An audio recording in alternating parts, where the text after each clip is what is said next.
So I want to thank the American people for the extraordinary honor of being elected your 47th president.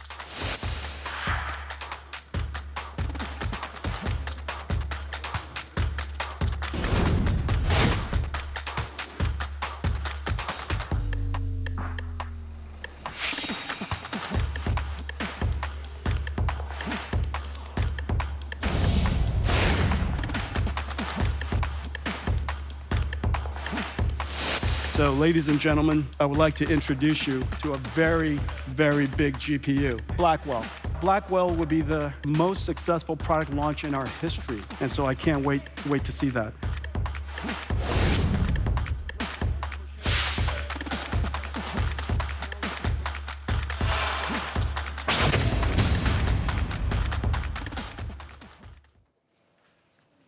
이번 이야기부터는 이인철 참 좋은 경제연구소장이 도움 말씀 주시겠습니다. 안녕하십니까? 어서 오십시오. 자, 영상으로 잠시 보셨습니다만 트럼프 당선인이 미 대선에서 당선 확정된 이후에 국내 증시가 거의 폭락하다시피 했습니다. 특히 코스피 시가총액 1위인 삼성전자가 5만 원 선이 깨지고 4만 원대로 추락했었죠. 다른 종목들도 뭐 이루 말할 거 없이 다 하락하는 그런 분위기였습니다. 그나마 어제와 그제 이틀 동안 삼성전자 주식이 조금 오르면서, 조금이 아니죠, 한 10% 이상 오르면서 코스피 반등을 좀 이끄는가 했습니다. 그 배경을 보면 삼성전자가요, 워낙 주가가 폭락했기 때문에 10조 원 규모의 자사주 매입을 발표하면서 이게 이 코스피 반등에 조금 원동력이 되기도 했습니다. 이래서 많은 분들이 혹시 이게 계속 지속이 될지에 관심이 많아요. 워낙 지금 충격을 받은 상태라서. 맞습니다. 지금 오늘이 분기점이에요. 네. 오늘이 정확하게 상승 출발했다가 보합권으로 밀렸습니다. 삼성전자 주주세요? 삼성전자 개인 주주만 네. 425만 명입니다. 네. 그런데 평균 매수 단가를 따져봤더니 올해 들어서 6만 8천 원에서 7만 1천 원대예요. 아하. 그런데 지난 주말 5만 원대가 무너졌습니다. 그랬죠. 평균 27%에서 30% 넘게 빠졌다는 겁니다. 그렇죠. 삼성전자가 급해졌어요. 주총 있잖아요. 그래서 1년 이내 10조 원 풀겠습니다. 석 달 이내 3조 원은 주식을 장내 매수해서 소각하고요. 나머지 7조 원은 차후 이사회를 통해서 시기 방법을 조율하겠습니다였는데 어쨌든 자사주 매입이라는 건 주가 부양책인 건 분명합니다. 네. 돈으로 주가 하락을 막겠다는 거예요. 네. 그러다 보니 지난 주말 장마감 이후에 발표했지만 본장에서 무려 7% 넘게 올랐고요. 네. 어제도 6% 가까이 올랐어요. 네. 근데 문제는 외국인이에요. 아. 외국인은 첫날만 1,300억 원 매수했을 뿐 어제는 매도했습니다. 외국인이 아직 안 돌아왔군요. 맞습니다. 어. 이 말은 야 삼성전자 야 돈으로 과연 주가 하락을 막을 수 있어? 니네 신기술 히든 카드는 뭔데? 네. 아직 보이지 않는다는 겁니다. 일단 단기적으로는 조금 반등에 성공을 했습니다만 이런 얘기가 있더군요. 장기적으로 제대로 오르려면 환경이 갖춰져야 된다. 특히 지금 HBM 반도체에서 삼성전자가 좀 소외되면서 굉장히 악재가 많았지 않습니까? 그런데 이런 얘기가 들려요. 엔비디아에서 AI 칩 개발에 뭐가 문제가 생겼는지 좀 연기가 됐대요. 이렇게 맞습니다. 되면 삼성전자도 HBM 반도체를 납품할 수 있는, 개발할 수 있는 시간을 번 셈이 아니냐. 최대한 긍정적으로 보고 있는 것 같습니다. 맞습니다. 이 엔비디아의 효과가 이런 불운이 삼성한테는 호재로 SK 하이닉스한테는 악재로 작용을 하고 있습니다. 말씀하셨던 것처럼 엔비디아는 차세대 이 인공지능 칩, 이 블랙웰이라는 칩은 이미 고객사들, 글로벌 IT 기업들이 내년까지 선주문이 밀려 있습니다. 그렇죠. 그런데 그걸 생산하려고 보니 발열에 문제가 있어서 생산에 차질이 빚어질 것 같다라는 뉴스 보도가 나오니까 엔비디아 주가도 뉴욕 증시에서 내렸어요. 네. 그러면서 애플과 시가총액 1위 자리를 놓고 경쟁했는데 2위로 밀려났습니다. 네. 그 여파를 지금 SK 하이닉스는 그대로 받고 있어요.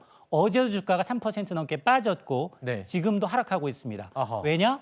엔비디아의 인공지능 칩을 거의 독점적으로 공급하다 보니 네. 상대적으로 삼성은 아직 승인이 나지 않았어요. 그렇죠. 그러니까 오히려 야 저게 불량이 나면 삼성전자 입장에서는 후발주자로서 그 기술을 따라갈 수 있는 시간을 벌어줬네라는 분석 때문에 어제 상승폭이 좀 커졌던 겁니다. 삼성 입장에서는 지금 뭔가 비집고 들어갈 tum이 생긴 거네요. 한숨 돌릴 맞습니다. 그런 여유가 좀 생긴 것 같습니다. 그런데 제가 아까 앞부분에 트럼프 당선 이후에 트럼프 스톰이다. 그래서 우리 증시가 폭락했다 했는데 이런 얘기도 있습니다. 우리 증시가 위태위태한 게 꼭 트럼프 때문만은 아니다.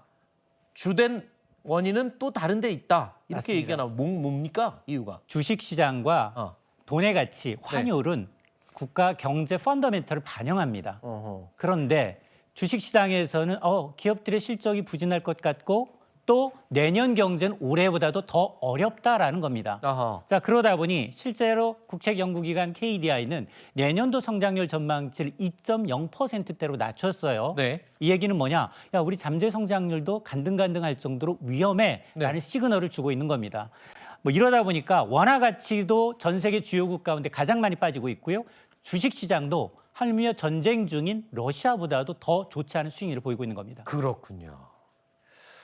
그리고 또 한 가지 재밌는 기사가 있어서 제가 소개를 해드릴 텐데 시청자 여러분께서는 내 손에 1억 원이 딱 쥐어진다.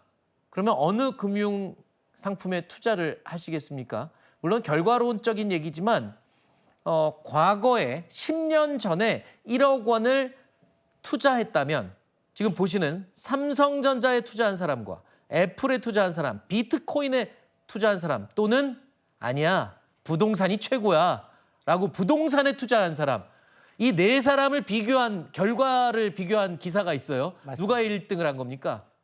부잣집 막내 아들이 돌아와서 네. 10년 전으로 회귀해서 어떤 자산을 매입했을 때 가장 부가가치를 많이 올렸느냐? 역시 비트코인이었습니다. 아 그래요? 239배. 비교가 안 되는군요. 맞습니다. 1억 원 투자해서 239억 원. 아하. 강남의 대형 빌딩 하나를 소유할 수 있는 정도의 부를 축적을 했고요. 네. 2위가 애플 주식입니다. 어허. 애플 주식도 1억 원을 투자했다면 7억 6천만 원, 7배 넘게 먹었고요. 근데 1, 2위 차이가 너무 크네요. 맞습니다. 그리고 삼성전자 주식하고 아파트는 거의 비슷합니다. 네. 아파트가 그나마 2.4배, 삼성전자 주식은 굴욕입니다. 2.2배 네. 정도 순이었습니다. 여기서 아파트는 중구 신당동에 있는 남산 타운 아파트입니다. 이거 오해하지 마십시오. 그러니까 수익률이 가장 높았으니까 코인 사라 뭐 이런 걸 저희가 유도하고 그런 건 전혀 아닙니다. 이런 재밌는 기사가 있어서 이건 결과론적으로 말씀을 드린 건데 글쎄요. 뭐 미리 선견지명을 가지고 투자한 사람들도 있겠지만 또 안전을 더 우선시하는 사람은 또 다른 데 투자할 수도 있는 거고요.